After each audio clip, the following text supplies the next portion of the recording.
Now it's up to the supply chain folks, I guess. That's the way I'm looking at it. Right now, let's get the latest world and national headlines with Mark Mills in the Bloomberg 1130 studio. Paul and Lisa, thank you. Democratic and Republican House leaders say they'll act to prevent a government shutdown, which could mean passing a stopgap measure to fund federal agencies through at least the weekend, while talks on a coronavirus aid package continue. Senate Majority Leader Mitch McConnell says a coronavirus measure will get passed. Like I've said, the Senate will be right here until an agreement is passed, whenever that may be. Investigators say the suspected Russian hack that compromised parts of the U.S. government was executed with a scope and sophistication that has surprised veteran security experts and exposed a potentially critical vulnerability in the country's technology infrastructure.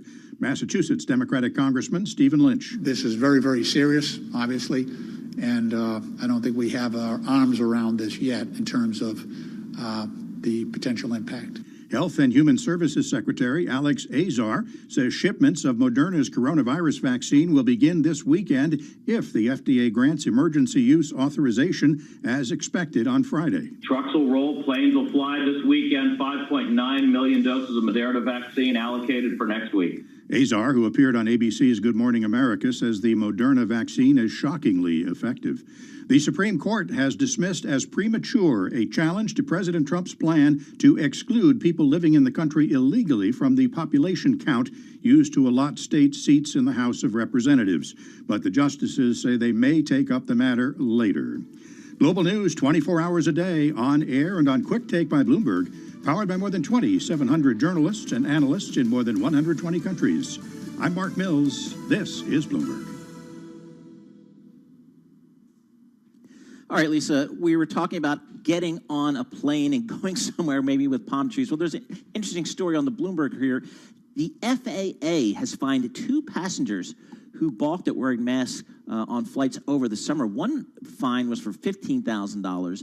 Another fine is $7,500. And this is for not wearing masks or taking off. If this is a trend or if this affects consumer behavior, flyer behavior on the planes, because that'd be an awful scary situation to be sitting next to someone in the midst of a pandemic and they take off their mask. And I totally agree. I mean, not just that. What do you do if they don't wear it right? I mean, what do you do in general if you're in the supermarket and somebody's right next to you? All the time. Over the nose, pal. Over the nose, pal. You say that?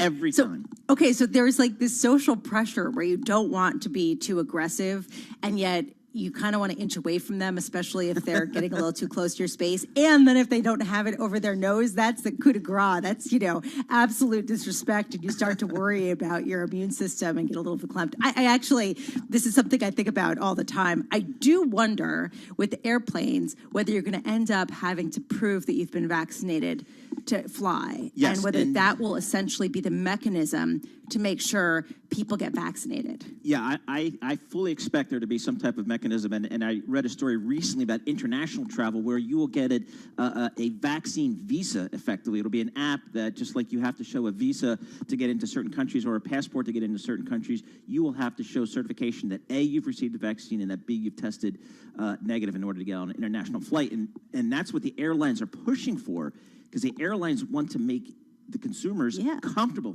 and confident getting on planes, and that will be a way to do it. So it sounds like we're going to get some kind of, hey, you got to have an app that shows you got the vaccine. Paul, over the nose, really? Over the nose. Over the nose. It works great. Over the nose. Over the nose. As I'm walking right past them, over the nose, and they either get it or they don't. I'm sure I'll get punched in the snout sometime.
markets, headlines, and breaking news 24 hours a day at Bloomberg.com, the Bloomberg Business app, and at Bloomberg Quick Take.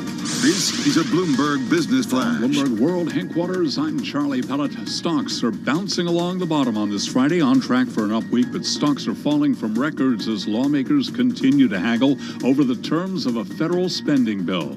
S&P has halted a three-day advance. Right now, the S&P down 27, a drop of 0.7% at 3694. The Dow is down 220 points, a drop of 0.7%. NASDAQ down 39, a drop of 0.3%. Again, we're very close to session lows. 10-year yield 0.94%. Gold is down 0.3%, 1880 the ounce.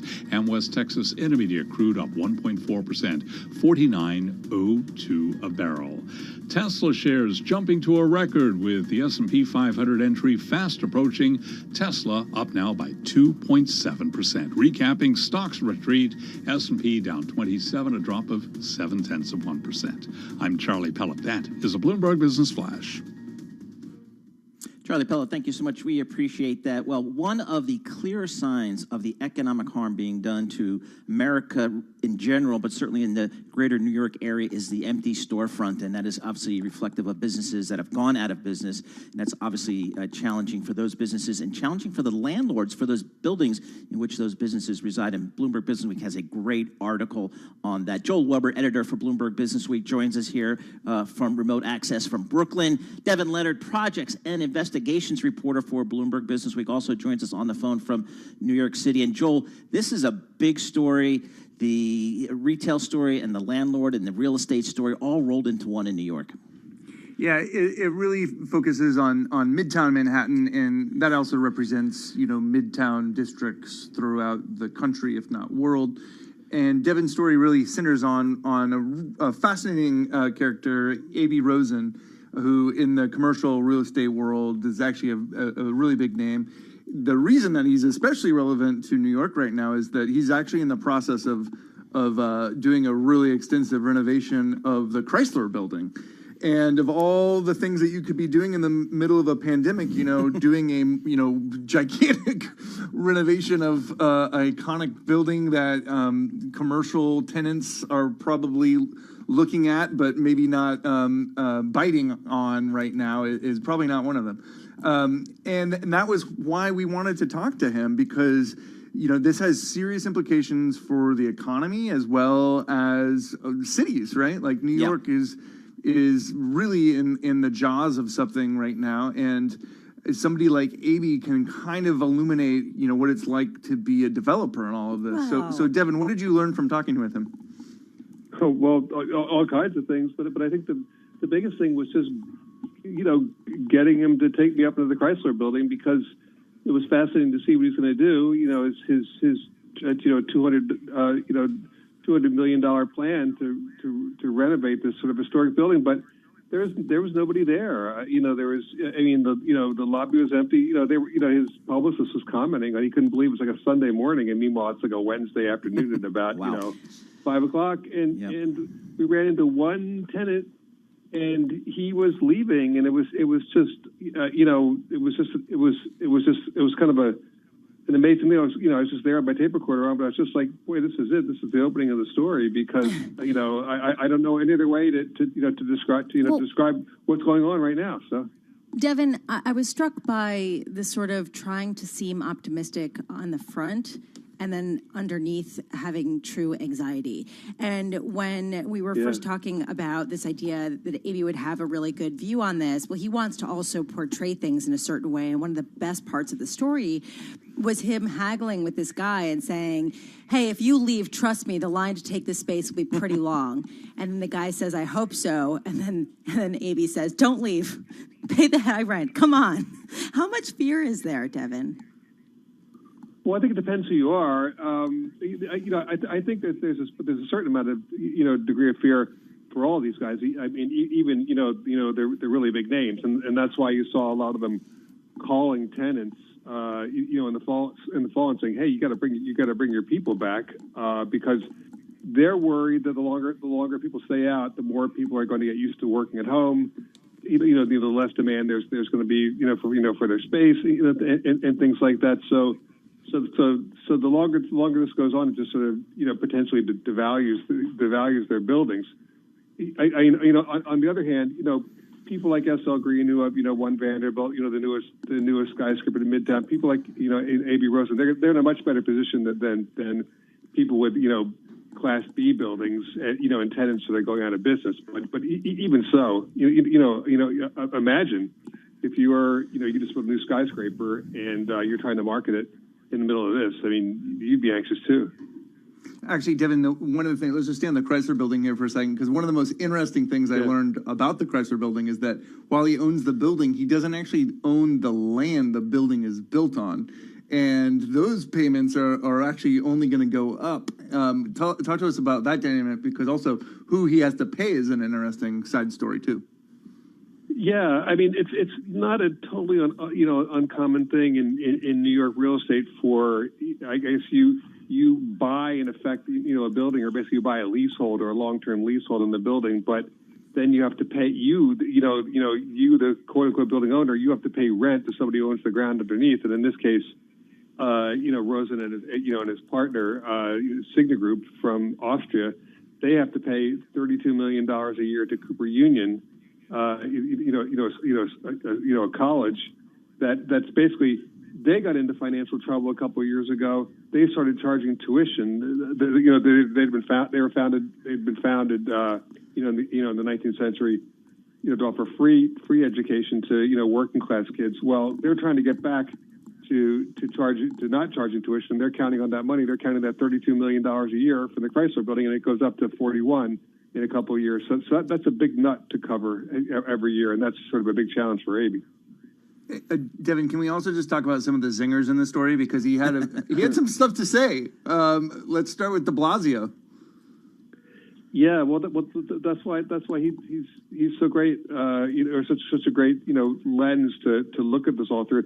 Well, it's interesting because in September, more than 160 business leaders wrote a letter basically criticizing de Blasio, or sort of pleading with him to do something about rising crime and trash on the streets and things like that. Well, Rosen didn't sign the letter because he's friends with de Blasio, and he talks to him a lot and talks to him about city policies. But he's really disappointed with him. He says, "This is what I tell de Blasio, and I tell him I'm disappointed with what he's done or not done with school reopenings." And basically, he said de Blasio sort of sits around and says, "Oh, AB, what can I do? No matter what I do, it's negative, and I can't make a decision." And Rosen said, "He's done. He's checked out."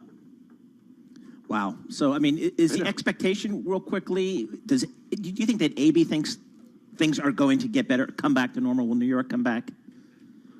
Well, I think he thinks long term they will. Okay. I think he thinks that next year there's going to be a new mayor, and that that should be an improvement right there. But he was also talking about Joe Biden's going to win, and he's going to get all this money for New York, and we now know.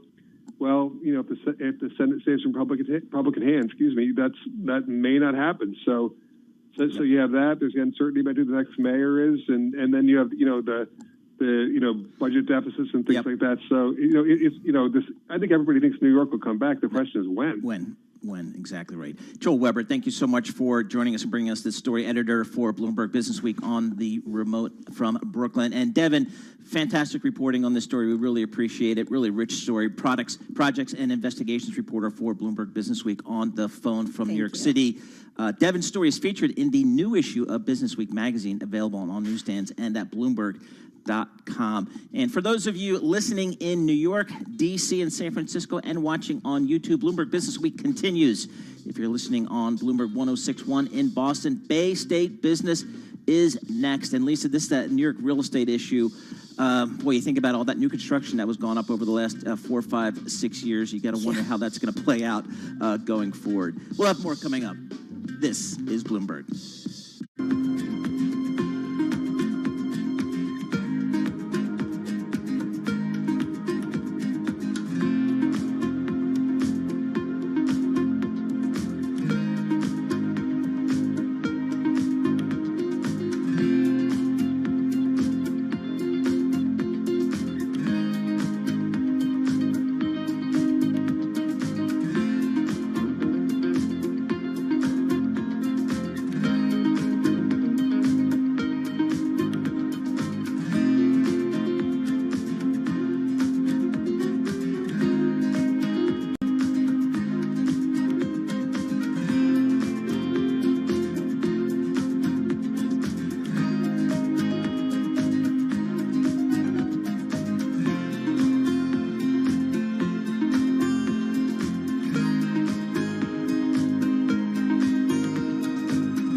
Bloomberg World Headquarters. I'm Charlie Pellet. We move into the final hour of trading on this Friday, December 18th. We begin with a headline from the Bloomberg Professional Service, and sources say Janet Yellen is focusing on several Obama administration alumni for key posts at Treasury as critical decisions loom on everything from debt funding to international economic ties. Those sources say Seth Carpenter and Michael Barr are being considered for Undersecretary for Domestic Finance.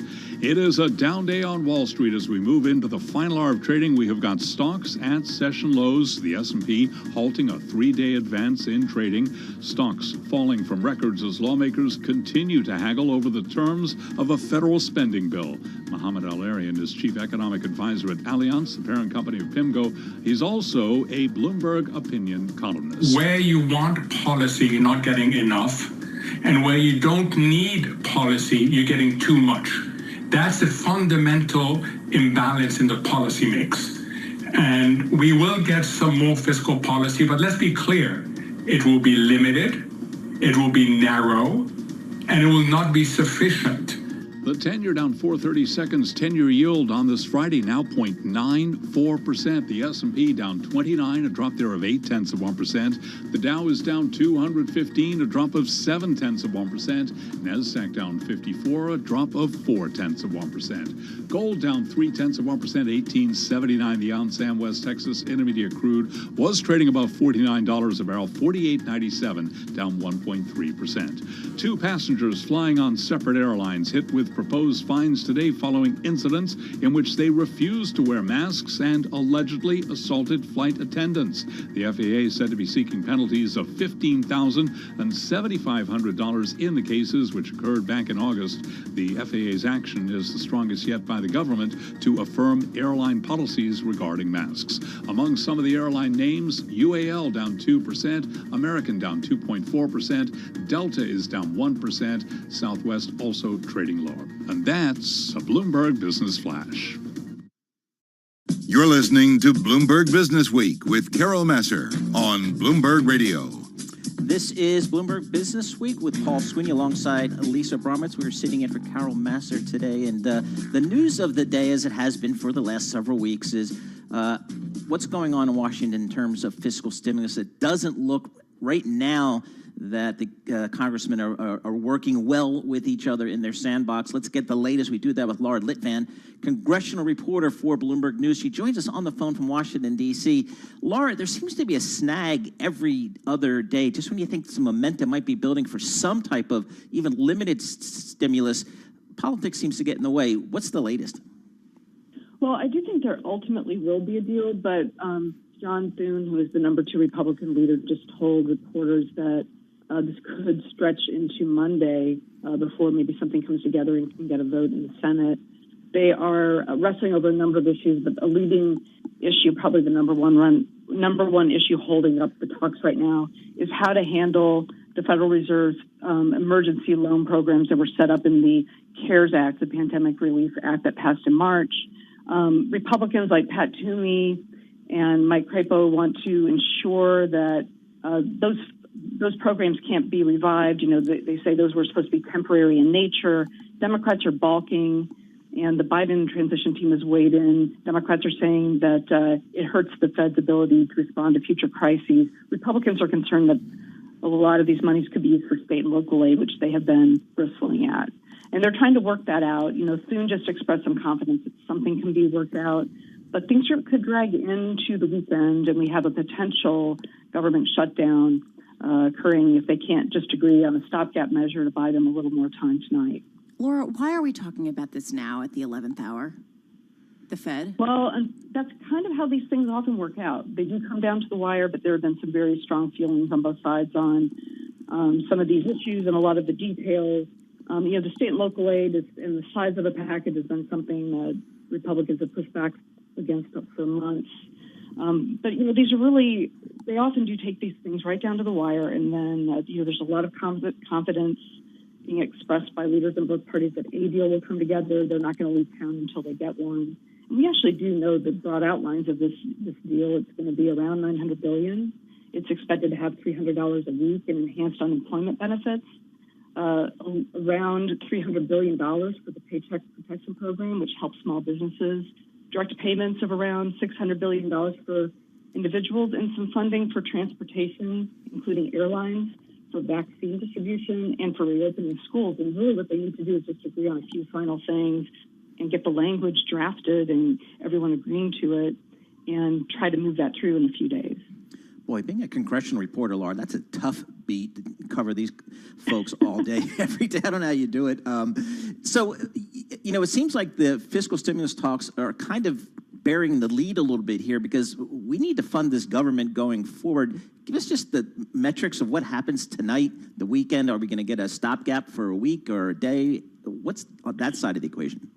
Well, what they seem to be looking at is around 2 days, maybe a little longer. They have to see what people will agree to. And what they really need, the House would probably vote on something tonight, and the Senate would then take that and try to see if they can move it by unanimous consent. They need that because in the Senate, it always takes more time to move things. And there are some senators who are saying, I might not go along with this just because there's some things in the stimulus bill that I'm not sure I'm going to like. I want to know more detail about what it's going to look like first. So there's at least some possibility they won't pass the stopgap bill.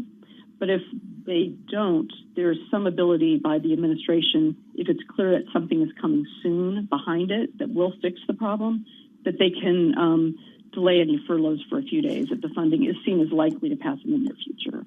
So from a political perspective, I don't understand why Republicans wouldn't be trying to expedite this, since a number of different surveys show it would help them in the Georgia election.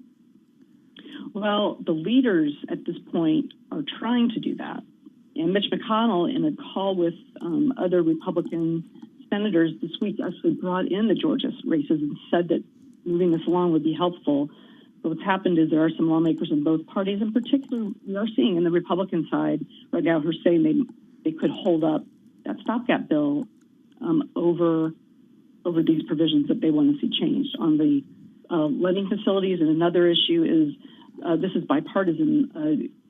GOP Senator Josh Hawley and Independent Senator Bernie Sanders both want $1,200 in direct payments, and there's.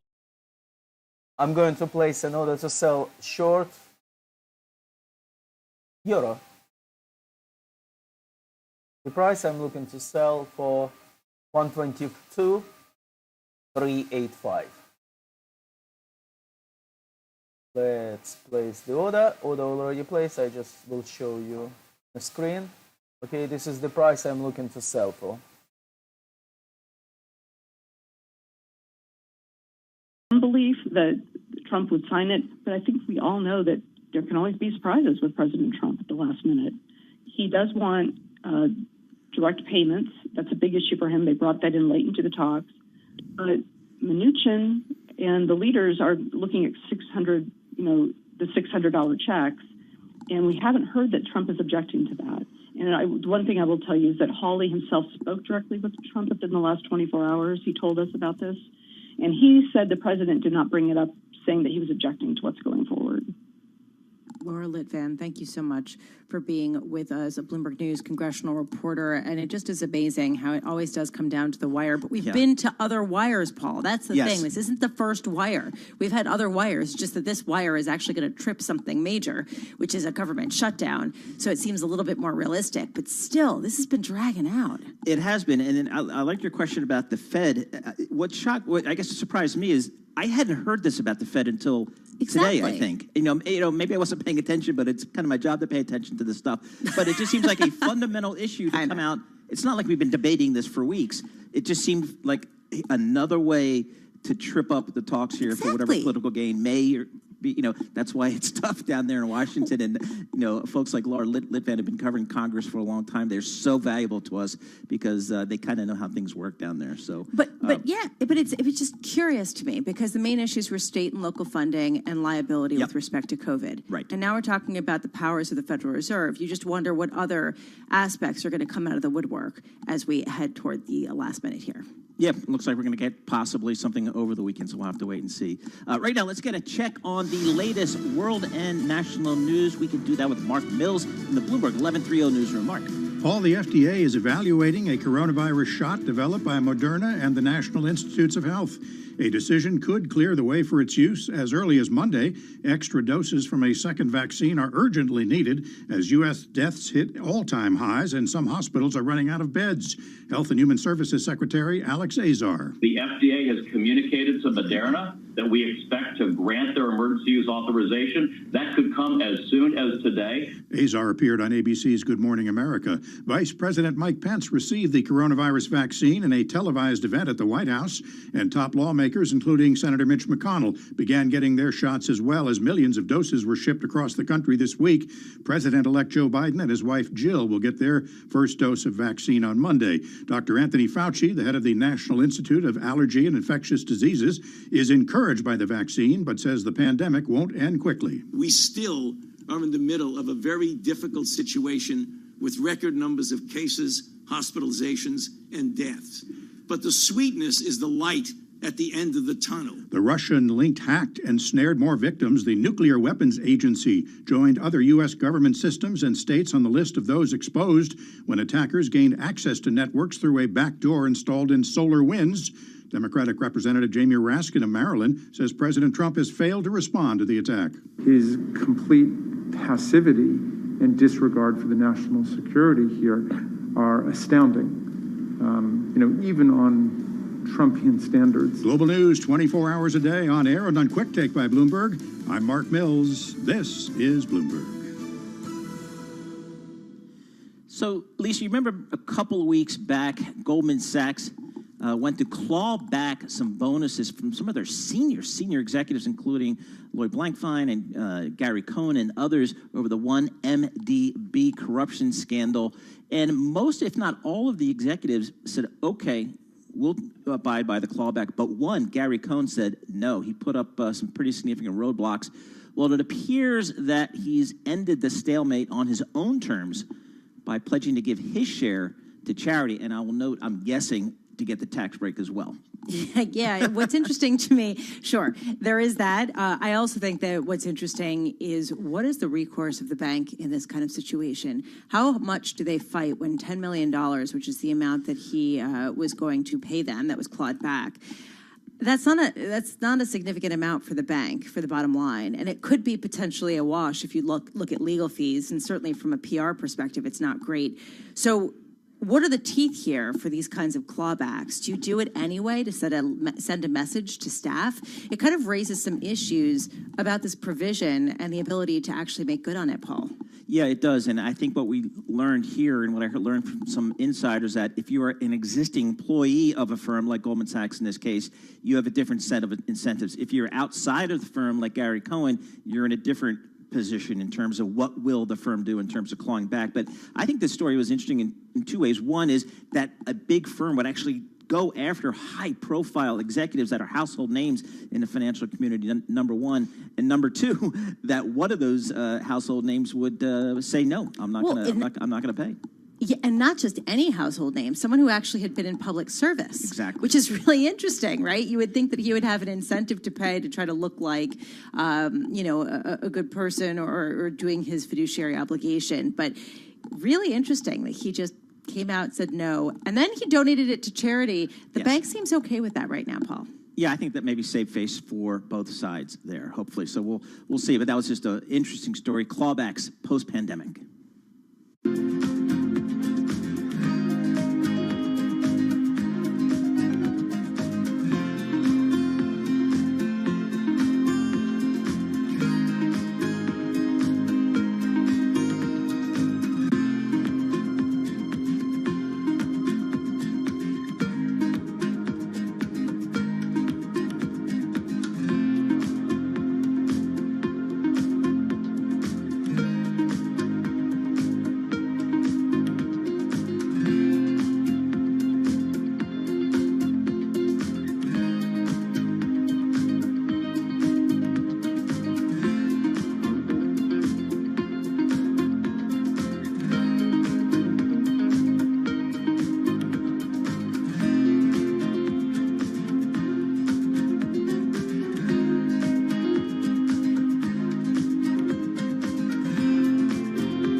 As you can see, position opened on euro at 122.385. That's a short position.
Markets, headlines, and breaking news 24 hours a day at Bloomberg.com, the Bloomberg Business app, and at Bloomberg Quick Take. This is a Bloomberg Business Flash. From Bloomberg World Headquarters, I'm Charlie Pellet. We're looking at a down Friday here, on track for an up week, but right now we are bouncing along the bottom. Let's head right over to the first word breaking news desk for today's afternoon call, and here he is, Bill Maloney. And good afternoon, Charlie. That's right. U.S. stocks under pressure right now. Dow's currently down 206 points. S&P's dropped 29, and NASDAQ declines by 65. The U.S. 10-year yield at 0.94%. Gold is down 7, and transports drop 130 points. Among the main 11 S&P sectors, all were in the red, led by declines in energy, real estate, and the financials. And leaders to the upside in the Dow, Dow Inc. and Cisco, while Intel, Chevron, and Apple led to the downside. After earnings, FedEx fell 5.7%. And in other news, Mexico City to shut down all non-essential activity due to its COVID spike. And New York COVID cases topped 12,000. That's the most since the pandemic began. Also, lawmakers continue to haggle over the terms of the federal spending bill. Wrapping things up, Tesla goes into the S&P 500 tonight, and Nike reports after the bell. Live from the first breaking news desk, I'm Bill Maloney. Charlie. Okay, we thank you very much. One additional headline to pass along to you from Fed Vice Chair Richard Clarida says vaccines make him very optimistic on the economy. To hear live breaking news over your Bloomberg type squawk, SQUAWK on your terminal. I'm Charlie Pellet. That is a Bloomberg Business Flash. Charlie Pellet, thank you so much. We appreciate it. I'll tell you one story that, at least to me, feels like it's not getting enough traction, maybe amid all the pandemic news and the fiscal stimulus news, is this Russian hacking story. We now know that a Russian group has hacked U.S. states, nuclear weapons agency, corporations like Microsoft. It is a wide-ranging hack here, and it just seems to be one of a series. Let's get some more color on that, Lisa. We can do that with William Turton, cybersecurity reporter for Bloomberg News, joining us on the phone from New York City. William, thanks so much for joining us here. We really wanted to dig deep on this. What do we know about the breadth and the severity of this hack? Hey there. Thanks for having me. So that's a great question, because there is so little that we don't know about the breadth and the severity of the attack. What we do know so far is that an IT company that provides services to more than 400 of the Fortune 500 and countless government agencies was compromised and had a malware backdoor implanted into some of its software, which then spread to almost as many as 18,000 of its customers. What we don't know is, of those almost 18,000, how many actually got hacked. The best number we have so far, Microsoft published last night, where they said 40 of their customers have been hacked. A number from FireEye, a cybersecurity firm, said they expect the amount of people to be hacked in the dozens. But all of the people that were hacked are considered high-value, important targets, like we've seen so far. Government agencies. Do we have a sense of how long this had been going on?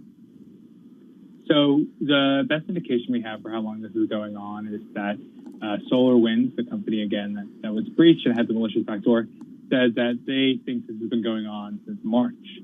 But it very well could have been going on before that. Operations like this carried out by states like Russia, often take a long time to plan and execute. But the best date that we have right now is March. So, William, this is just distressing when you talk about U.S. federal agencies, U.S. states. You think about the data that could be compromised, and then you get the Nuclear Weapons Agency, another layer here. What has been the response of the U.S. security community? Well, it depends on how you define the U.S. security community. If you define the White House in that, well, the White House has said nothing. Donald Trump has said nothing. Folks who are in the cybersecurity community are alarmed. This is significant. This is a really big deal. I think you saw an op-ed from Tom Bosser, who used to be in the Trump administration in the Homeland Security Department, kind of sounding the alarm at the significance of these attacks. You see statements coming out from senators. We don't know yet if when Dick Durbin, the senator, says that this is an act of war, we don't know to what degree he's being kind of hyperbolic or just how serious it is. Well, what's the worst case scenario, William? I mean, can you give us a sense of, if this isn't necessarily nuclear code that has been breached, what's the worst case fear here? Well, that's another issue. Because this hack went on for so long and was this kind of supply chain attack, there are so many permutations of what the worst case scenario could be. I guess you could say, in broad terms, the worst case scenario might be something along the lines that, this wasn't just espionage by the suspected Russian hackers, but that they were preparing to do something more destructive. Now, we have seen no indications that that's the case, but if you were to imagine worst case scenarios, that's where your mind would go. So what do we typically do in response to these types of things, William? Does the U.S. launch a counterattack if we can know that it's state-sponsored? Do we go to diplomacy, or do we just kind of turn inward and try to beef up our security even more? Well, this was actually something that kind of paralyzed the Obama administration when they previously suffered attacks, right? Because it's hard to draw the line between doing something destructive and espionage, right? Kind of nations agree that they're all doing espionage on each other all the time, and that's considered okay. In the past, there's been sanctions. When the Internet Research Agency had that, kind of Russian troll farm that was meddling in the U.S. election, I believe the U.S. Cyber Command took action against them and took their computers offline somehow. But this is part of the problem. There isn't much we can do to really deter this. And so that's, I think, what U.S. lawmakers and other leaders are kind of struggling with right now. Just 10 seconds. We don't have much time, William, but do you feel like we are insufficiently prepared, or that these hackers were just really sophisticated? Both. We're very insufficiently prepared. The U.S. supply chain has many and vast vulnerabilities, and the hackers are really, really good. William Turton, cybersecurity reporter, Bloomberg News, joining us on the phone from New York City. We appreciate your thoughts and insight here on a big issue, a building story. Lisa, I feel like I'm doing my part every time I get up from my desk and I, lock my computer. That's something. But somehow I'm thinking that's not enough. But you should call the security agencies and say, just lock your computers, guys. Just lock You'll your be fine. computers. Just lock turn them off at night. Yeah, it is a huge issue for corporate America, for government, and the part that really is concerning is the state-sponsored nature of it. It just suggests that the resources behind it could be really significant, a big story. We'll continue to follow it. This is Bloomberg.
Broadcasting live to New York, Bloomberg 1130. To Washington, D.C., Bloomberg 99.1. To Boston, Bloomberg 1061. To San Francisco, Bloomberg 960. To the country, Sirius XM Channel 119. And around the globe, the Bloomberg Business app and BloombergRadio.com. This is Bloomberg Business Week. Welcome back, everybody, to Bloomberg Business Week. I'm Lisa Abramowitz with Paul Sweeney. Carol Masser is on a well-deserved day off. They actually let her have a day off. Can you believe it? Happy holidays. Where do people go in a pandemic, Paul? Hopefully they stay close to home because we've seen the spike in cases, probably in large part due to the Thanksgiving holidays. And the concern is it could be, another go around, maybe even worse this time. So ideally, you stay close to home. Charlie Pellet, he's going to do a Bloomberg Business Flash for us. I hope that you have a better vacation plan because right now, my God, pandemic times, eh? You got it. And my simple answer during a pandemic, where do you go? You don't. You stay home and work. Work from home. That's what it's all about. Here's what's going on. 28 minutes to go ahead of the closing bell. The Dow, the S&P, NASDAQ bouncing along the bottom at or near session lows. Do want to begin with a headline from the Bloomberg Professional Service. Microsoft designing its own chips for servers and Surface PCs. We've got Microsoft shares trading lower now by 1.1%. Tesla gets added to the S&P on Monday. Shares turned negative moments ago. They're back on the plus side barely. Right now, let's just say Tesla trading flat at 656 so far this year. By the way, the stock is up 685%. Stocks falling from records as lawmakers continue to haggle over terms of a federal spending bill. Crude topped $48 a barrel. In fact, $49 a barrel briefly. WTI now at $48.92, up 1.2%. We've got gold down 0.3%, $18.80 the ounce. The 10-year up, 10-year yield right now 0.94%. 10-year is down 3/30 seconds.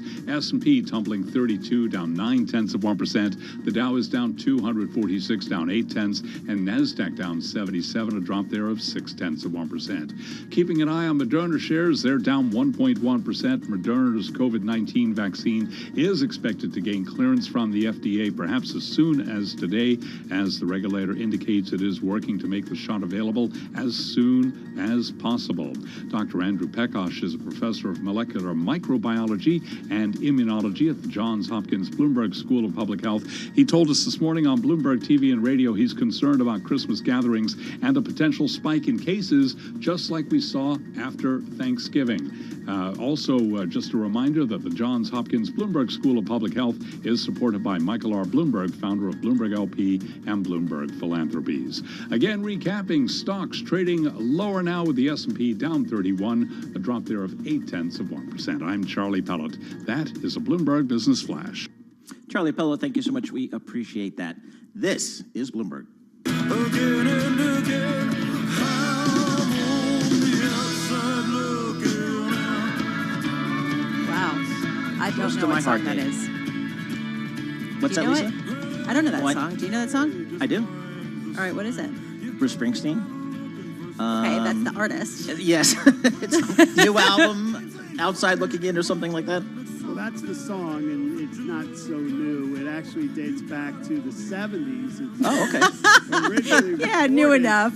But it was an outtake from the Darkness on the Edge of Town LP that eventually showed up on an album called The Promise, which was a whole lot of outtakes from that album. Can I just digress for a second? Go is ahead. Is it like religion in New Jersey that you have to sort of pay homage to Bruce?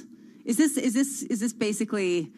I mean, Yes is the answer, and certainly for people of a certain age. But I, as a father of four, I felt it my obligation to try to get my kids into Bruce. And naturally, they're not. But what worked for most of them, just because of their age, you take them to a show, and that's the best way to do it. You take them to one show, and they either get it or they don't. And two of my kids got it, and two didn't. So that's not bad. There you have it. And I grew up next to Asbury Park, so there you go. You had no choice. it Pretty speaks for much. itself. All right, Dave. Stock of the day from Bloomberg Stocks editor Dave Wilson. What do you got for us? Chart of the day. That I'm comes sorry, it's later. 3:30. It's chart of the day at this Yes. point. And it's all about Tesla going into the S&P 500. In a sense, kind of narrows a gap, you might say, between that index and what the U.S. market really is when you look at stocks. There's still a gap, though. And so what I did, to kind of illustrate that is look for companies based in the U.S. that are part of the Russell 1000 index, which is an alternative to the S&P 500, tracked by a lot of institutional investors, but none of these companies are in the S&P 500. Well, I found 17 of them with market values of $40 billion or more. Wow. And when you put that number all together, you're talking close to $1 trillion of market cap. Notably, Zoom Video and Square, both valued at more than $100 billion, neither one the S&P 500. Now, Zoom certainly has been zooming as we've all been stuck at home having video conferences. And, it's Square. It's maybe just a matter of time that until they have the kind of consistent profitability that you need to get into S&P's indexes like the S&P 500. That was an issue with Tesla, as you may recall, until this year when they were able to put together 4 straight profitable quarters. That's sort of a minimum that S&P requires. But you go through sort of the lineup here, you see a lot of companies with a history of losses. You see some companies where voting rights, ownership are an issue, where you don't have enough of the stock really available for trading. But you put it all together, there's still quite a gap between the composition of the S&P 500 and the composition of the U.S. stock market if you look at the biggest companies. That's the point of the chart. You want to see the names. You want to see everything else. You want to see my very last chart of 2020 because I'm off the next 2 weeks. Send me an email. I'll get it to you with the explanation that goes with it. Who let you off? Everything I do going forward. You think you could take vacation? The email address is dwilson@bloomberg.net. That's dwilson@bloomberg.net. Yeah, he slipped that in there at the end. Yeah, seriously. And I'm going to be checking out and see you later. Peace out. Where are you going? I'm not going anywhere, but I'm going to tell you. I mean, you want to talk about slipping something in. This month, the Chart of the Day email list hit another milestone. 14,000 subscribers. There you go. Congratulations, and deservedly so. So if you're not one of them, what the heck are you waiting for? dwilson@bloomberg.net gets you on the list, and you can have everything I do starting in the first week of He'll throw you they'll throw in a new toaster. That was a great chart. I was surprised looking at Dave's chart there. How much market cap is not in the S&P 500, and it just light bulb went on saying, oh, it's not, the S&P 500 isn't as representative as we think it is. If you can get, close to $1 trillion of market cap, not included. Well, I also wonder how much the S&P now doesn't represent the real economy, because the real economy is moving so quickly toward tech, and it takes that long to be profitable. A lot of these companies aren't profitable. Amazon wasn't profitable until late in its trajectory, and look at what it is today. It just raises a question about the S&P's value at this point as a metric. Yeah, first it was calling the question the Dow, and then we went to the S&P. Now maybe it should be something else. We'll have to see how that plays out. Right now, let's get a check on the latest world and national news with Mark Mills in the Bloomberg 1130 newsroom. Mark, what do you have? Well, Vice President Mike Pence, Second Lady Karen Pence, and Surgeon General Dr. Jerome Adams all received COVID-19 vaccines today in Washington. White House Deputy Press Secretary Brian Morgenstern told a gaggle of reporters on Friday that the president is consulting with his medical team on if and when he should receive it. Now, the president's perfectly willing to get it, and if the advice is that it is fine, it will be effective if he takes it sooner rather than later, he'll be willing to do that. Meanwhile, President-elect Joe Biden and Dr. Jill Biden will receive their vaccines Monday in Delaware, according to incoming Press Secretary Jen Psaki. We want to make sure we are not creating chaos around where he'll be getting it done, but he will be doing it in public, which is important to us, as he stated many times, to send a clear message to the public that it's safe. On Capitol Hill, lawmakers received a briefing Friday on a massive cyber attack that officials believe is linked to Russia. The hackers managed to breach U.S. government computer networks in multiple agencies, including the Departments of State, Commerce, Energy, and Treasury, by manipulating software commonly used in government and private industry. After the briefing, Democratic Representative Sheila Jackson Lee called for a major congressional investigation. We have a White House that is absent. So it's going to be imperative, I think, for major investigations through the Congress. President-elect Biden has marked the 48th anniversary of the accident that killed his first wife and baby daughter by attending Mass at the church where they are buried. Global news 24 hours a day, on air and on Quick Take by Bloomberg, powered by more than 2,700 journalists and analysts in more than 120 countries. I'm Mark Mills. This is Bloomberg. All right, Lisa, I have one of my child out of college. I have two that are in their last year.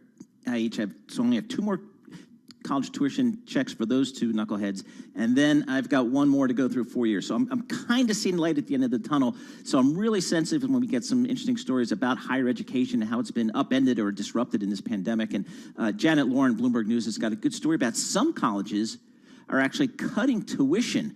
And that's, you just never hear of that. And these are, really good schools. Oberlin College, Denison University, Davidson College in North Carolina. Basically just saying the world's changed a little bit. Maybe the value of higher education is being questioned a little bit. And maybe we need to be a little bit flexible in kind of what we charge in terms of tuition. A really interesting trend. Let's see if it is a trend going forward.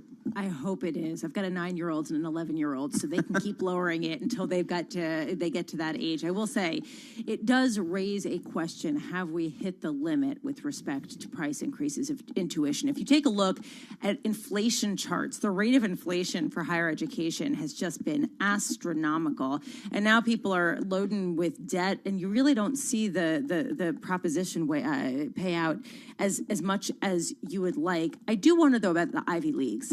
I mean, can they avoid these kinds of price cuts because people place a premium on those educations? Will there be a bifurcation, or will this be a wholesale capping of tuition increases, Paul? Yeah, I think it's the schools that are fiscally healthiest, the ones that have the largest endowments. They're the ones that can be more flexible with tuition because they rely less on tuition for their funding their operations. Smaller, mid-sized schools, those are the ones who depend more on tuition, and that's really where the sensitivity is. And so, the question is, there's going to be a little bit more of a haves and have-nots, and that's been a trend, over time. But you just wonder how the pandemic's going to impact this longer term. Did your kids go back to school? Kind of. They did, but it was kind of remote and hybrid, and it's really, really fluid right now. So we'll have to see how it plays out. Yeah.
markets, headlines, and breaking news 24 hours a day at Bloomberg.com, the Bloomberg Business app, and at Bloomberg Quick Take.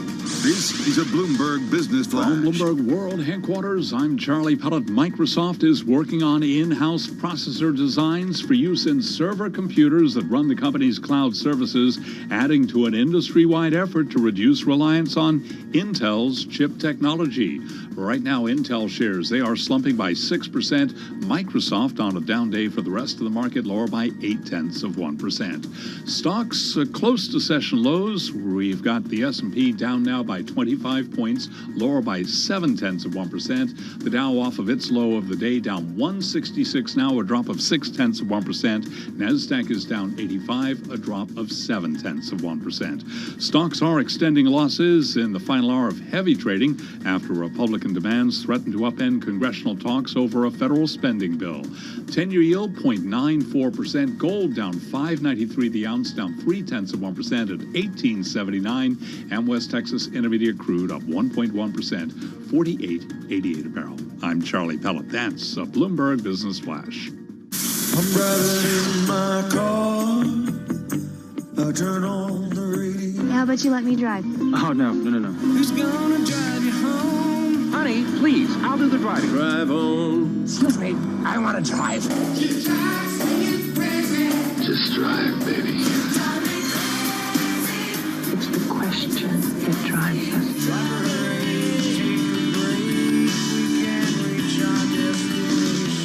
This is the drive to the close That funky music will drive us till the dawn. on Bloomberg Radio. Welcome back, everybody. We are heading toward the market close here in about 10 minutes' time. We have red and green across the screen here. It's basically a churn. It's been a churn all day.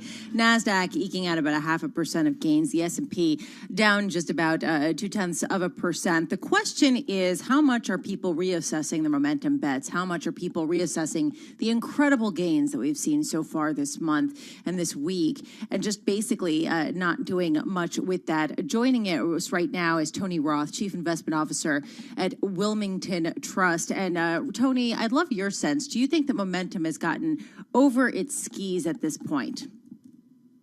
Hey, Lisa, thanks for having me. No, I don't think so. I think we're seeing a little bit of nervousness around the stimulus, the protracted stimulus negotiation or discussion, if you will. It seems like every day the market's been up expecting a stimulus package, yet it never seems to arrive.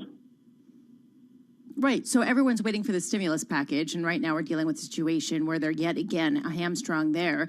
And yet people are banking on stimulus, and that's been baked into the valuations. How do you square that as an investor heading into year end? Well, it's a great question. We just released our capital market forecast, which is, of course, our outlook for next year. And we made a lot of changes to portfolios this week in order to reflect that outlook. And so specifically, we added to emerging markets where we already had an overweight. We added to small cap where we were neutral and we're now overweight. We also added to commodities to bring it up to neutral, and we added to tips from a severe underweight to a moderate underweight. So all across those trades, we've added to beta in the portfolios because when we look at the outlook, we know we're going to get this stimulus package. We don't know if it's going to be today, over the weekend, next week, maybe possibly not till early next year, but I would doubt it would take that long. And when you combine that with the fact that these vaccines are arriving, vaccinations are occurring, and you continue to have a Fed which is extremely committed to accommodation, you're going to have a pretty good year next year, and there's tremendous pent-up demand in the economy. All right, and I just want to clarify, I was checking the wrong screen. I apologize. NASDAQ and S&P both down about 0.6%. I'm wondering, though, is this a kind of dip that you buy, or is this basically nothing in particular, and you just kind of hold what you've been holding into next year? Well, it's not much of a dip yet, right? We're pretty close to those all-time highs. Having said that, we may not get a huge dip before we race forward next year. So on the extreme margin, anytime the market goes down by even 1%, it's a buying opportunity if you're not fully invested relative to your long-term plan. So, Tony, I'm fascinated by your EM call because we've had a lot of cross currents on emerging markets. Is this what's driving your call, and kind of where do you see the best opportunities in emerging markets? So, yeah, Paul, a couple of things. First thing is that if you think about the changes wrought through COVID, the signal impact that is going to be singular when we look forward, or when we look back at this period from the future, is going to be the acceleration of digital, the digitization of the consumer. And when we look at the EM, what you see is a tremendous supply side setup for the EM to supply infrastructure, semiconductors, cloud, all those kinds of things for digitization of our society. And from a supply side, they're frankly ahead in Southeast Asia of the rest of the world when it comes to cashless society, telehealth, contactless payment, all those kinds of things. So as the world becomes more and more digital, EM is set up for that. And then the second thing, of course, is that they're a lot cheaper, relatively speaking, from a historical perspective than the developed equity markets are. And then maybe a third order factor is the weakening dollar, which helps all non-U.S. equities. So there's quite a number of things that are lining up here to suggest EM is the place to be. So I guess I'm looking at this and I'm thinking everyone has been coming out with a similar kind of call, this feeling of continue with momentum, emerging markets over the U.S., Europe over the U.S., although that's a more controversial call. Does it concern you that there is a degree of groupthink that, according to some measures, is the most in years? Well, I guess one always has to be worried about that. I mean, I think that when I think, Lisa, about the groupthink right now, it's just this general optimism. I think sentiment is incredibly strong now for all equities. So that does concern me. But when you look at valuations and you consider where rates are, as high as valuations are, we're nowhere near where we were during the bubbles of the late 90s and such. And so I think that with rates this low and the Fed committed to keeping rates low, at least for another 18 months or so, I know they're saying 2023, but let's face it, no one really knows where we're going to be after 18 months. That's a pretty far window. I think that there's justification for this enthusiasm in markets. And again, these vaccines are game-changing. And by our estimate, there's probably $1.5 trillion of pent-up savings that are waiting to spill out into the service side of the economy next year. That is a huge number. Yeah, you can put me in that camp, that's for sure. Tony, how about the vacation, right? Yeah, darn right, exactly. How about a plane? Tony, talk to us about the rotation trade here. Out of maybe some of the tech growth, lightening up there a little bit on some of those big growth gainers, and maybe putting some more capital into some of the cyclical names, maybe even smaller cap. How do you think about that? Yeah, I think that you need to be balanced, and I do think that you can't ignore the cyclical / value trade that's happening right now. Small caps racing ahead. We just moved to an overweight on small caps. I do think that we're going to continue to see a catch up from those cheaper, junkier names in both large cap and just more broadly in small cap. And so when you think about areas like energy, infrastructure, areas of healthcare, materials, even financials, I think over the next 6 months, we're going to continue to see hard rotations into those areas. But that doesn't mean that you take it necessarily out of the big cap tech names. There's 4 or 5 names: Microsoft, Apple, Amazon, Google, arguably Facebook, maybe not, depending on what happens there with the antitrust overhang. Those platforms are going to be the venues upon which the consumer is digitized going forward. Virtual reality, alternative reality. It's just going to go on with those platforms. So you can't afford to take those platforms out of your portfolio. Tony Roth, Chief Investment Officer at Wilmington Trust with $124 billion under management, joining us on the phone from Philadelphia. Paul, I got to say, the Russell 2000, up 28% since the end of October alone. I know. That is the trade. Yeah, it really is the trade. We've seen that rotation play. You really start in September and then just gain a tremendous amount of momentum. And it's, again, don't fight the Fed, Lisa. And Chairman Powell has been very clear as to what he views the rate environment going through at least 2023. This is Bloomberg.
Markets, headlines, and breaking news 24 hours a day at Bloomberg.com, the Bloomberg Business app, and at Bloomberg Quick Take. This is a Bloomberg Business Flash. From Bloomberg World Headquarters, I'm Charlie Pellet. There you have it, sound of the closing bell at the New York Stock Exchange as we wrap up trading on this Friday, December 18th, and it is on to the weekend. The Dow, the S&P, NASDAQ finished well off session lows. A down day, an up week. Stocks sharply paired losses in heavy trading, impacted by the expiration of options and futures on indexes and equities, and forced trading of Tesla ahead of its inclusion in the S&P 500 index. Tesla swinging between gains and losses right into the closing bell. Tesla ending the day at a record at $658.34, up $2.44 for today. That was a gain of 0.4%, bringing its year-to-date gain on Tesla to 686%. 10-year down 3/30 seconds, 10-year yield 0.94%, 12-point loss in the S&P, 3709 down 0.3. The Dow down 115, down 0.4. NASDAQ down 9, a drop there of 0.1%.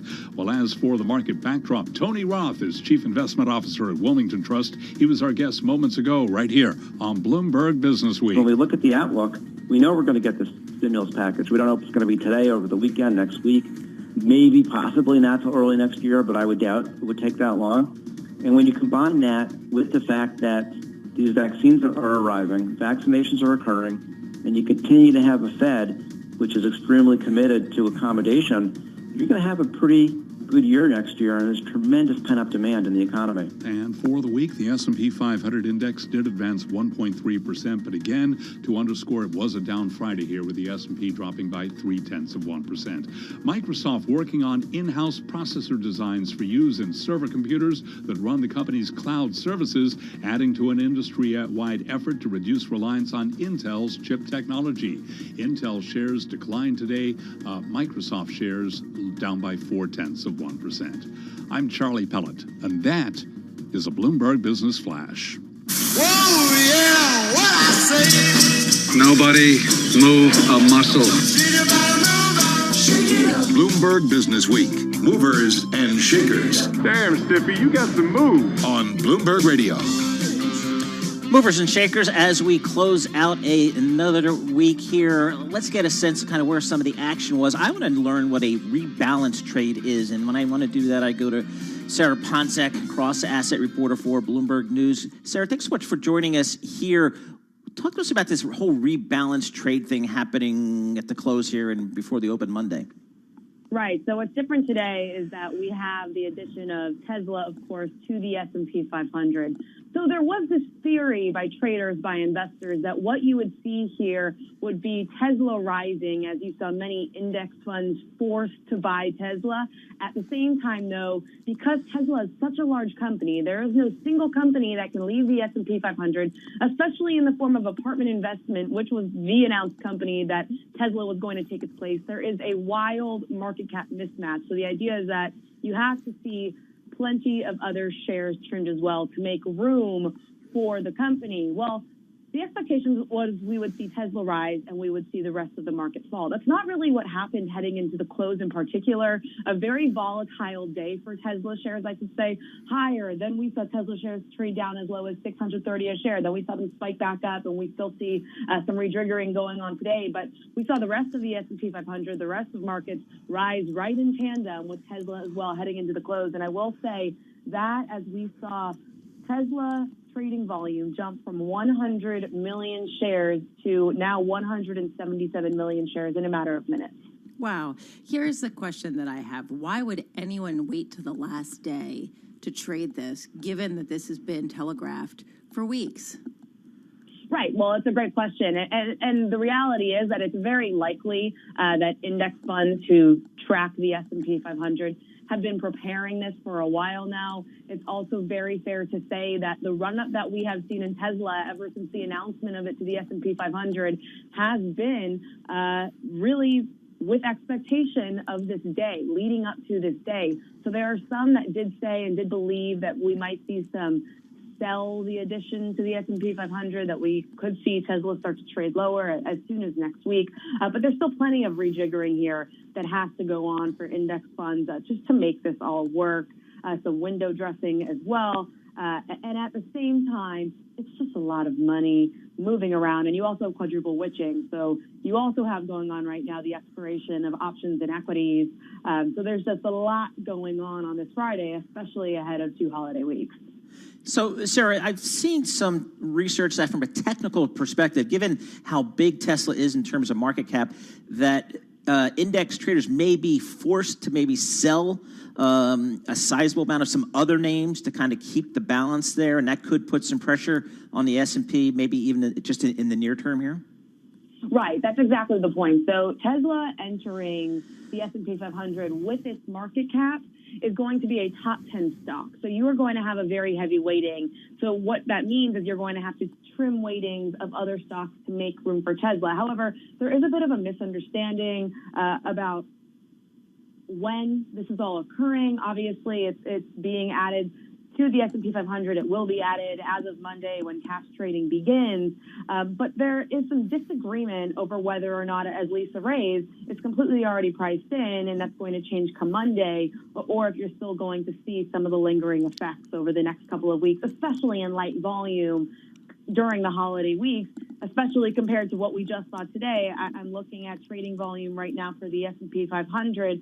As we see just some window dressing into the close, volume right now 60% above what it's been over the last 30 days for the S&P 500, just to give you a sense of how much trading volume there is right now in the market. Wow, Sarah, and probably there already were elevated volumes leading up to this, because where is anyone going to go, right? Everyone's just sitting at home working, right? We have seen high trading volumes all year long, I should say. I mean, when you look at trading volumes across 2020, if you have a light trading volume, you go back to 2019, you go back to 2018 or 2017, usually, even though it's light in comparison to this year, it would have been a very heavy trading volume day in any of the previous years. So this whole year has been wild. We all know it's coming to a close. But yeah, if you were to compare some of these numbers that we're seeing to, say, 2019 rather than the last 30 days or just 2020 as a whole, you would even see a larger disparity. Sarah Ponczak, thank you so much. We appreciate that. Cross-asset reporter for Bloomberg News. This is Bloomberg. All right, Dave, you're up. Hi, my name is Dave. Wilson, where are you? Wilson! Just what do you think you're doing, Dave? We're going for a price on Wilson. Open up the door, it's Dave. Who? Dave. Hey, Mr. Wilson! Bloomberg Stocks editor Dave Wilson. Good to have you back with us. Stock of the day. What do you have? I have Core Mining, Paul. It's a gold and silver producer that operates in the U.S., Canada, and Mexico. Now, the company started in the Coeur d'Alene region of Idaho in 1928 and was actually known as Coeur d'Alene Mining before a name change in 2013. That's Coeur d'Alene Mining, and it's now just Core Mining. The company went public in 1986. The ticker is CDE. The shares peaked in 1987. They plunged in the second half of the 1990s and never recovered. This year, Core Mining fell as much as 75% through mid-March. Now, the stock first recouped the loss and then took off this month. A 34% jump in the past 3 days brought the shares to their highest price since February 2017. The surge occurred as Core Mining gave details of a planned expansion in Nevada and met with analysts and investors. It ended today after Canaccord Genuity and Roth Capital Partners cut the stock to hold from buy. Both firms said it had become too costly after running up the way it did.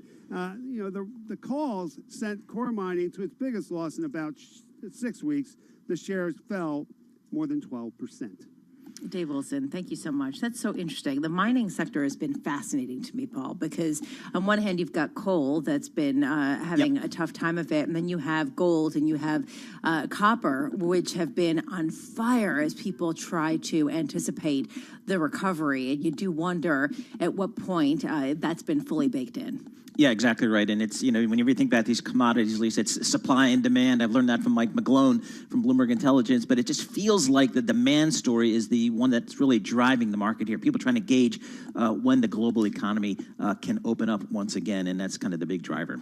Yeah, although China really is taking off disproportionately, and they're such a huge buyer of some of these commodities.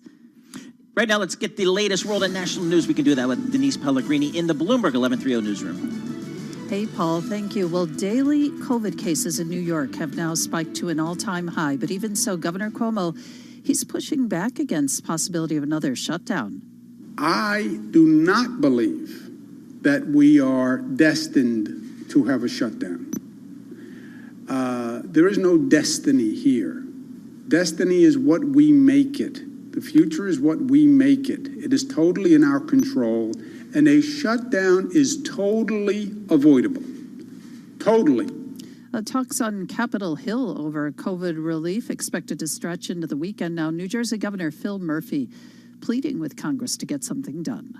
Overall, New Jersey workers impacted by the pandemic have now received a total of more than $20 billion in unemployment benefits. And there's concern the government could shut down because of that impasse. Democratic Representative Sheila Jackson Lee of Texas is among those calling for a congressional probe now into that massive hack attack that we've been talking about all day that came to light this week. We have a White House that is absent. So it's going to be imperative, I think, for major investigations through the Congress.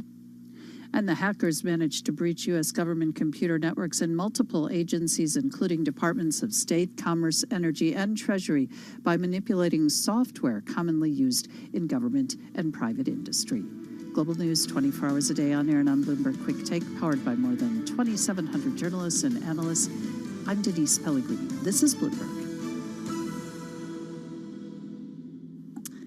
So, Paul Sweeney, let's talk about dating. Not you and me, but the dating app of Bumble, which evidently has filed confidentially for an initial public offering. And for people who don't know what this is, it's women have to make the first move. So men and women match with each other, and then the women have to reach out to the men or else the connection disappears. A sort of twist on the traditional dating experience to try to give it a different feel and perhaps a little bit less of a, I don't know, intimidating feel for women in particular. Kind of interesting. It's the Sadie Hawkins of the tech world, the Sadie Hawkins dance. Yeah, exactly. It's interesting here. The numbers, it's been such an incredible IPO market here in 2020, despite the craziness in the market. But you think about some of the valuations here. Bumble is backed by the Blackstone Group, so real money. It could seek a valuation of $6 billion to $8 billion in an IPO. Bloomberg first reported this. And they're working with big investment banks, Goldman Sachs, Citigroup, and Morgan Stanley. So this is a real company that's going to get a real valuation. It's got real backing.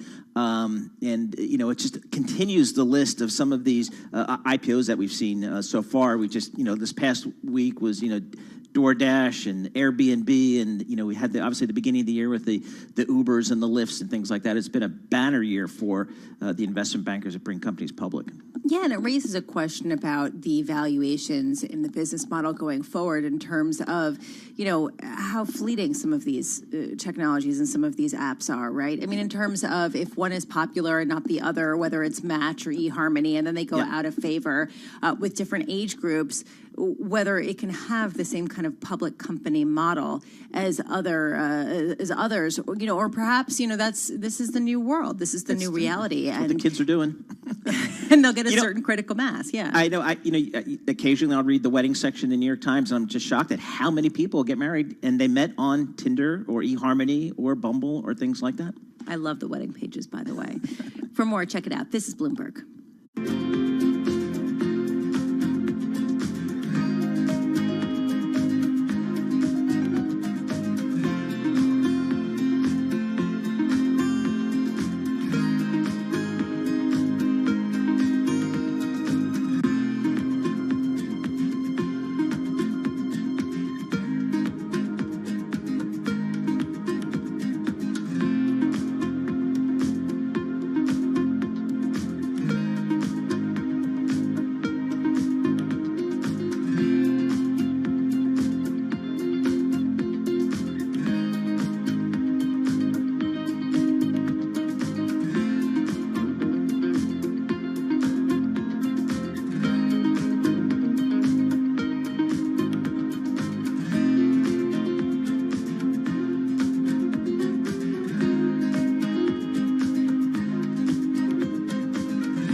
markets, headlines, and breaking news 24 hours a day at Bloomberg.com, the Bloomberg Business app, and at Bloomberg Quick Take. This is a Bloomberg Business Flash. From Bloomberg World Headquarters, I'm Charlie Pelleto. Revenue beat at Nike's second quarter revenue coming in at $11.24 billion. Estimates $10.55 billion. Second quarter gross margin 43.1%. Estimates there 42.8%. Nike also says it's seeing growth across all geographies led by Greater China. And it says over 90% of company-owned stores are open today. So a revenue beat out of Nike after hours. Shares up now by roughly 2%. Down Friday, up week. Stocks fell after Republican demands left Congress without a deal on a federal spending bill. Tesla edged higher, heavy trading ahead of its inclusion in the S&P 500, a topic we were just talking about. We did see Tesla shares advancing today, up by 6% right now, bringing the year-to-date gain for Tesla to 730%. Your equity numbers: S&P down 13, a drop today of 0.4%. The Dow down 124, lower by 0.4. Nasdaq down 9, a drop there of 0.1%. Volatile Friday, 10-year down 3/32, 10-year yield 0.94%, and gold down 0.3%, 18.80 the ounce. West Texas Intermediate crude up 1.4%, 49.05 a barrel. For the week, Nasdaq up 3%, the Dow up this week by 0.5%, S&P gained this week by 1.3%. And that's Bloomberg Business Flash. Charlie Pello, thank you so much. We appreciate that. Nike reporting numbers. But what I noticed, Lisa, it's Friday after the close and a company reports earnings. Boy, if I were an analyst covering that company, that would not be cool. That might be that's just not cool. Well, I mean, clearly the shares are doing just fine. They are up in after-hours trading almost, about 2.5%. So, some pretty good numbers there. They're not getting punished for it. No, they're not. Poonam Goyal, senior U.S. retail analyst for Bloomberg Intelligence. He joins us on the phone from New Jersey. Poonam, do they typically report on a Friday after the close? No, not at all. This is actually the first time that I know that they're doing it.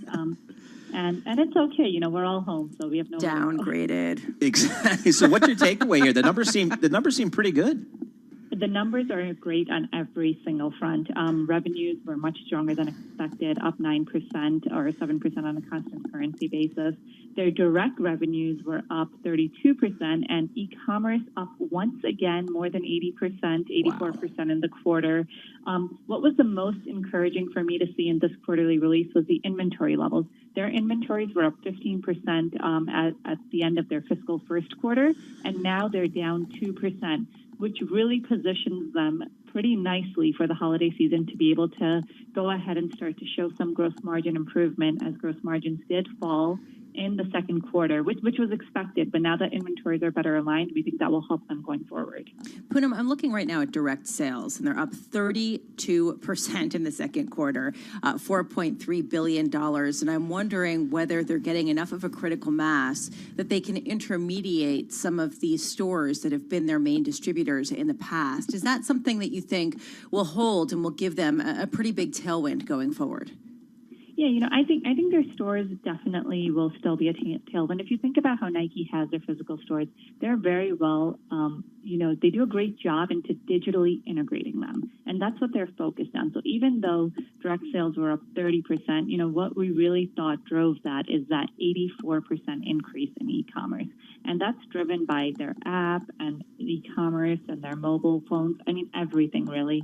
They're continuing to show strength there across all geographies with double-digit increases in EMEA, Greater China, and APAC. Poonam, talk to us about supply chain, actually getting the product, and principally out of China here. Give us just kind of a history of 2020, beginning with maybe the trade tensions going into the pandemic and now, maybe seeing some light at the end of the pandemic. Yeah, initially when we had the tariffs take into place and just diversifying out of China, Nike too was doing that, but there was an impact to gross margin, and we think there still is really to some extent, but that has moderated as they have successfully diversified some of that. That said, that's not to go away. And then about the supply earlier in the year, just like with everyone else, we saw retailers, brands all pull back on supply. But as sales continue to deteriorate because of store closings, there was some excess inventory in the marketplace and their supply chains. We saw that with Nike, with inventories up 15% at the last first quarter, and now they're down 2%. So we think those concerns are pretty much done. If you think about their sales increases up 9% versus an inventory decline of 2%, that's very healthy, and that's actually means that they might actually be chasing into inventory for the holidays should demand continue at this level or even better. So you say should demand continue, and there have been some mixed signals about the retail season heading into the holidays. What's your read? How much of the purchasing was brought forward in the year versus going to be done at the normal time between Thanksgiving and Christmas? Yeah, I think some of the purchases may have been pulled forward because retailers have been trying to get shoppers to shop earlier for the holiday season. That's, as you know, Nike, basically their fiscal third quarter starts in December. So for them, it's holiday is just kicking off for the third quarter. And I think the demand for active has been so strong all year, and we expect it to continue to stay strong as people just look to live healthier lifestyles. They want to spend more time at home, be in comfortable clothes. We think they'll continue to fuel shares of the activewear space broadly, and Nike, being a leader in that space, will continue to dominate. What's the market share story in kind of the business that Nike's in, relative to Adidas and others? Nike is number one. They've held the number one ground in pretty much every single geography they compete in, and then that's across both footwear and apparel. And Adidas is second, but still there's a large gap depending on what you look at, what geography. There is one country where Adidas does dominate over Nike, and that's in Germany, where they're headquartered. I'm sorry, Paul. Adidas? Yes. Do you ever call it Adidas, actually, like in life? Like you say, like to your kids, did you get some Adidas? No, and they say, but what are you talking about, Dad? I mean, hanging around John Farrow too much, I guess. Seriously. Poonam Goyal, thank you. Thank you for being with us on this Friday afternoon after covering this with Bloomberg Intelligence, covering this company and other retailers. I will say, Paul, you are right. It isn't very nice right before the end of the year. Yeah, but I guess, it's a crazy year. Everybody has to be a little bit flexible there, but it's just an extraordinary quarter coming out of Nike, and it kind of goes to that issue of pent-up consumer demand. We know there's so much savings are very high, and the question is, as we come out of this, how will consumers behave? So very interesting here from Nike. That sounds pretty positive at this point, so we'll be interesting to see from other retailers in other parts of the economy. For those of you listening in New York and San Francisco and watching on YouTube, Bloomberg Business Week continues.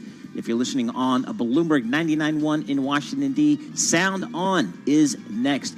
We will drive the conversation forward for you. Markets, economics, finance, the fiscal stimulus talks, we'll have it all. This is Bloomberg.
Broadcasting live to New York, Bloomberg 1130. To Washington, D.C., Bloomberg 99.1. To Boston, Bloomberg 1061. To San Francisco, Bloomberg 960. To the country, Sirius XM Channel 119. And around the globe, the Bloomberg Business app and BloombergRadio.com. This is Bloomberg Business Week.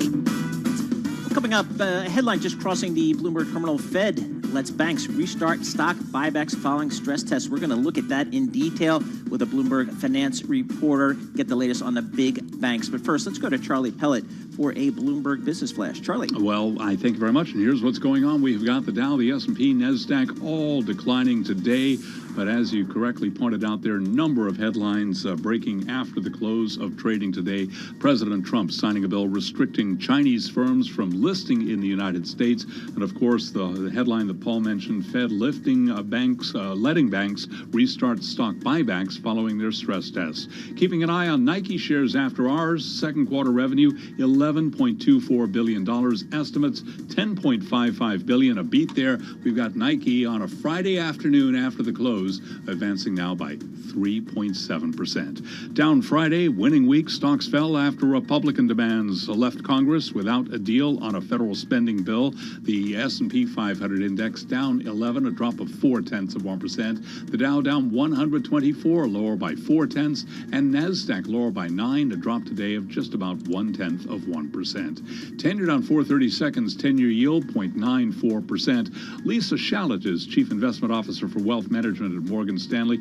She's cautious, saying there's a lot of good news that's already priced into the market. Right now, we think that this is a market that's really running on fumes, meaning flows.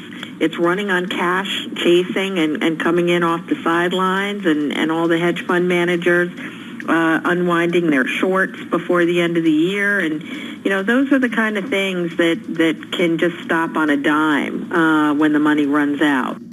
Airbnb and DoorDash have a Susquehanna financial analyst advocating for both firms after strong trading debuts this week. Today we saw shares of Airbnb up by 7%, DoorDash up today by 7.9%.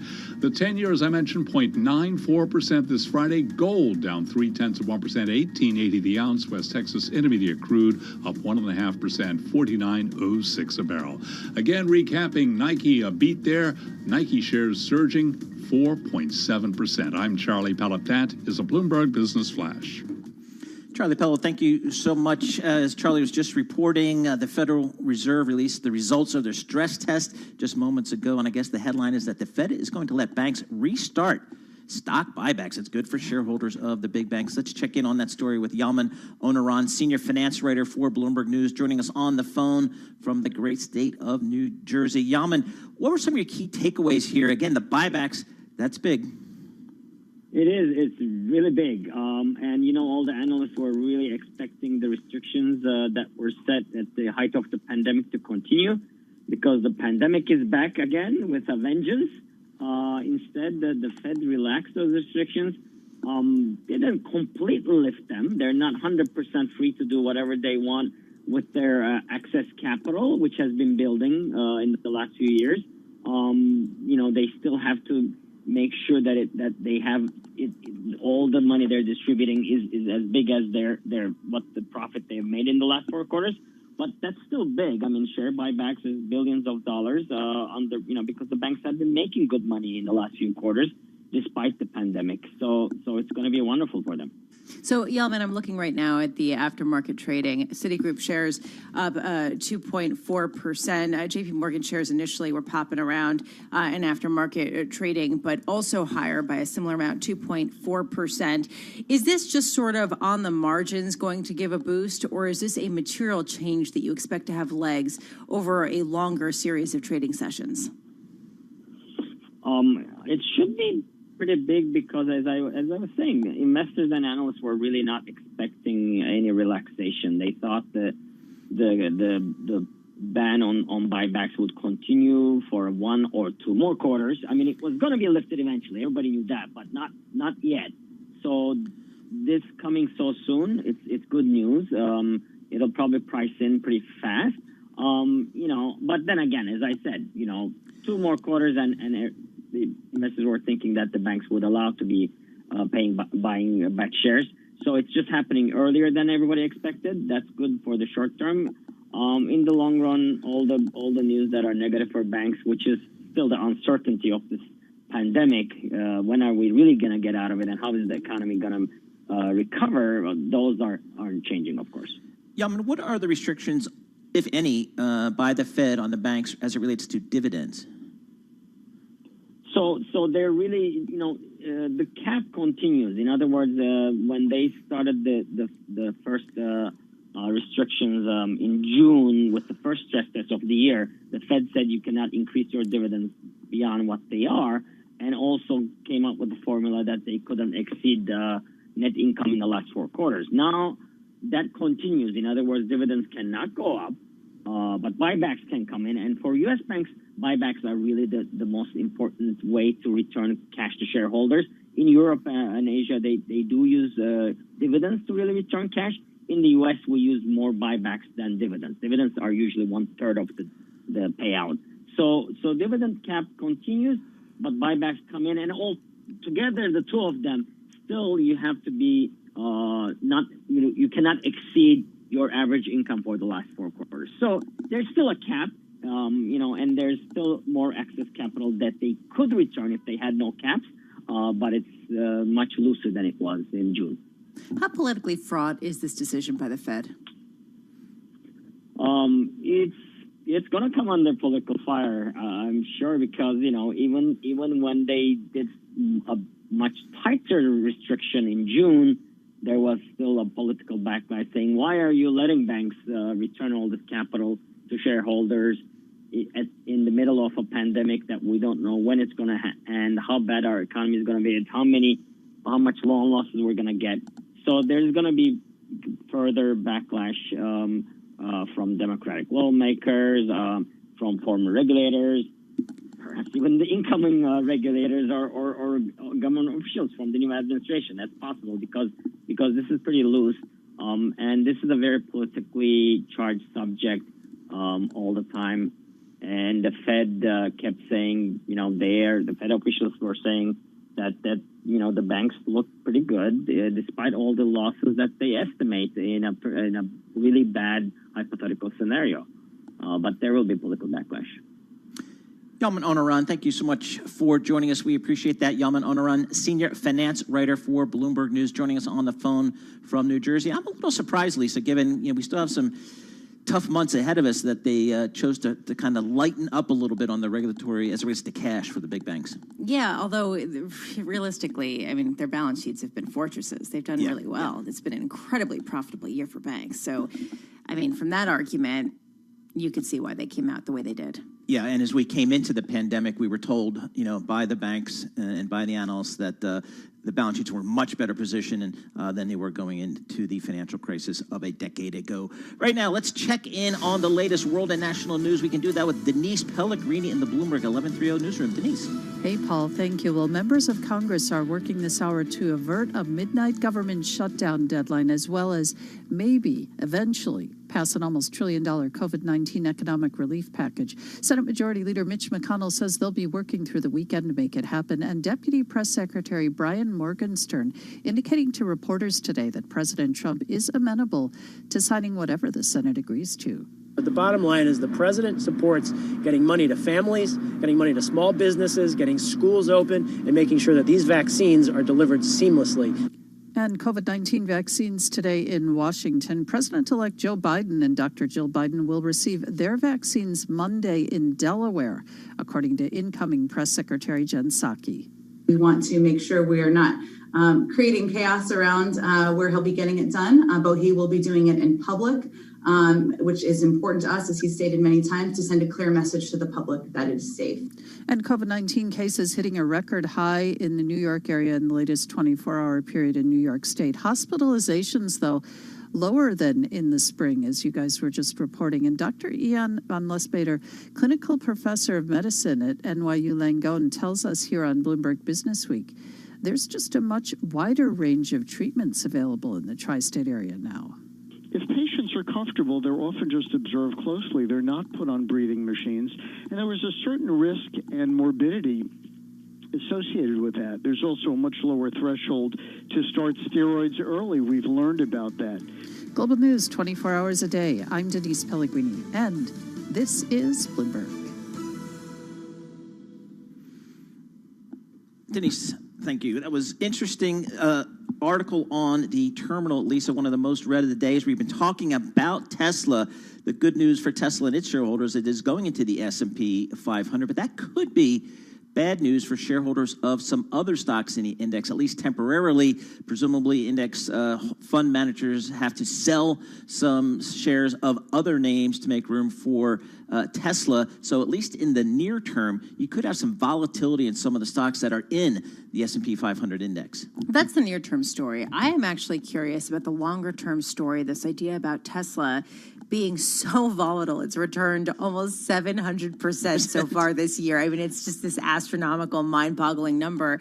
Given the volatility, given the concerns about this being a faith-based stock, you do wonder what this will do to the entirety of the index. In other words, if it proves to be more myth than reality, as some people suggest, how does that affect broad indexed funds that are basically the retirement accounts for hundreds of thousands of people? I mean, this is sort of a key debate on Wall Street that's shushed over because it's gained so much this year, and yet we do have to consider that, no? Yeah, it's interesting. I think you're like, no. And that's going to be negative, Debbie Downer. I think the volatility is there, no question. But I think this has been a stock that's just been so strong and has defied expectations, principally from just traditional investors who think about, I don't know, crazy things like valuation, and it's just defied them. And you look, even when you look on the Bloomberg terminal and look under the ANR function for analyst recommendations, there's a lot of buys, but there's also a lot of holds and a lot of sells.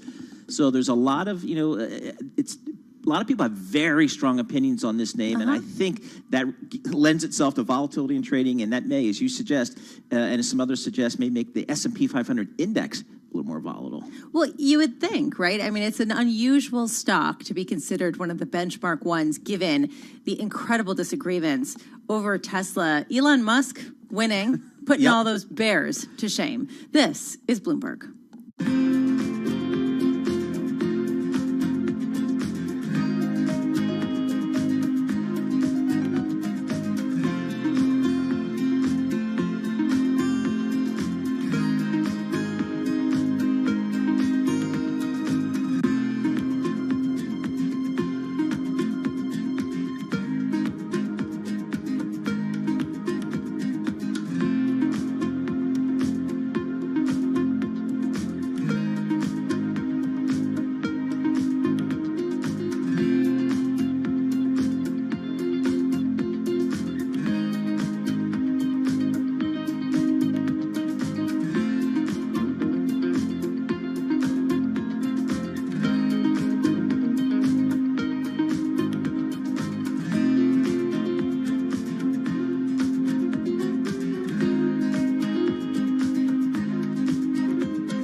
Bloomberg Business Week continues. Markets, headlines, and breaking news 24 hours a day at Bloomberg.com, the Bloomberg Business app, and at Bloomberg Quick Take.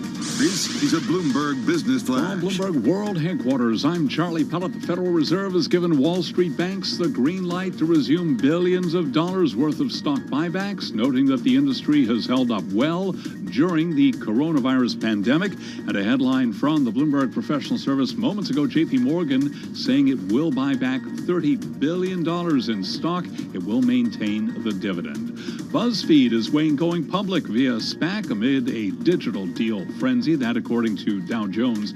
Nike's second quarter revenue and profit topped Wall Street expectations, bolstered by e-commerce sales and rebounding growth in China.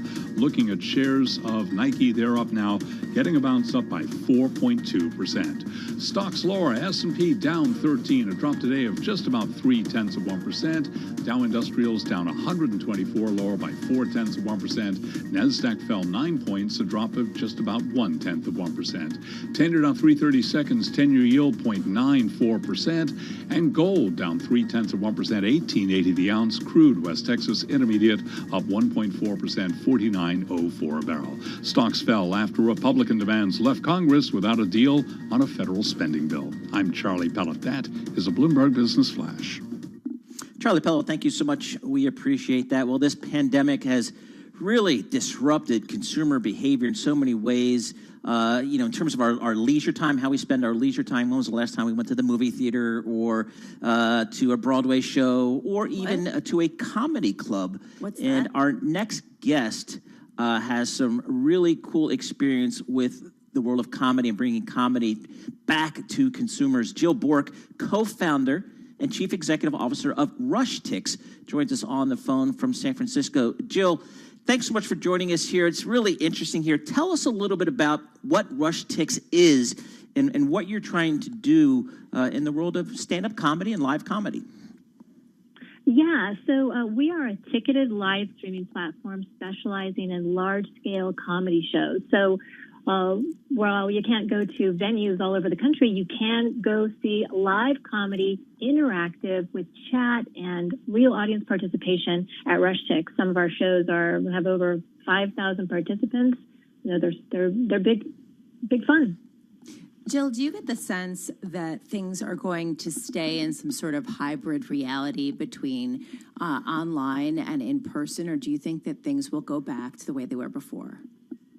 I do think that it's going to be a hybrid approach, and it's something that was happening for a while, and I think the pandemic just accelerated what was sort of going on already. I think a lot more people are comfortable with live streaming. They do it every day. Like my dad Zooms with me. So, they get how it works, and they're real comfortable, having this, interactive real-time experience with live entertainment. So for these streaming comedy performances, does the comedian charge for this? Is it a revenue thing? Is it a business thing? Yeah, it's a big business thing. So, tickets go from anywhere from $15, $20, $25. It's a real special experience for the fans because they get to see their favorite comedian up close. On a live stream, you see them up close, closer than you would at a club. They're usually in their environment, so it's a sort of invitation into their world, and they can chat with them in real time and ask them questions after the show and sort of hang out like if you could hang out in the green room after the show. Jill, do you get the sense that this will generate more enthusiasm for theater in general, or sort of the in-person experience, given the fact that for a long time people just moved away altogether and moved towards Netflix series or other sort of streaming services? I do. I think that there's been an overall trend that people want immersive experiences. They want to not just sit in the audience and passively, look when they go out. They want to be involved. And I think that live streaming and other types of entertainment that really bring the participant into it is where, theater and live streaming and comedy and even concerts are going, where if you're going to pay and see it live, you want to be a part of it. So, one of the things, Jill, I want to get a sense of how the comedy club business is. I'm guessing they've just been decimated. I think about every town USA has one or two comedy clubs. What's the impact been on them? It's huge. It's so there's about 653 comedy clubs around the country, and I would say that there's many that are closed.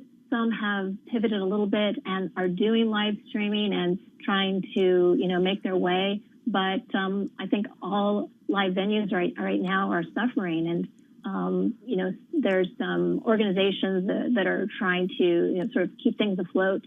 But it's a tough time. It's a tough time for the industry for sure. Jill, when we talk about the new work pattern post-pandemic, we talk about a shift away from big urban centers, and I wonder if it's a similar feel for performers and people who previously had to be close to the venues, if there is a sense that they too can live further out, or do you get the sense from the people you talk with, they want to get back into something more face-to-face, social, have a vibe that's more big city-ish rather than less so? Yeah, so it goes both ways. So for comedians that are touring on the road, it can be kind of a tough life, being gone, weeks and weeks at a time, being in cities where, you're the star for 90 minutes and then you're all alone in your hotel. So in that case, live streaming is such a great thing for them. In one night they can make what they make in a month on the road. But it's a completely different medium. I wouldn't say live streaming replaces the in-person experience. It's sort of like, would we rather have a phone call or would we rather have coffee together? In real life definitely has a different feel, and I know for sure both audiences and comedians yearn for that personal connection. But I would say that given the situation we're in and where things are going, that live streaming is great for fans that may not be able to get to the comedy club, or maybe are in even other countries. We have folks tuning in from all over the world.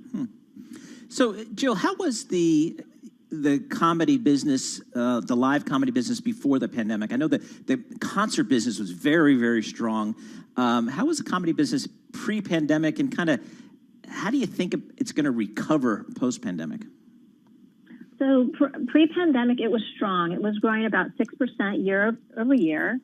Post-pandemic is yet to be seen. I think that we will see consolidation in the comedy club business. We're already seeing it happening right now.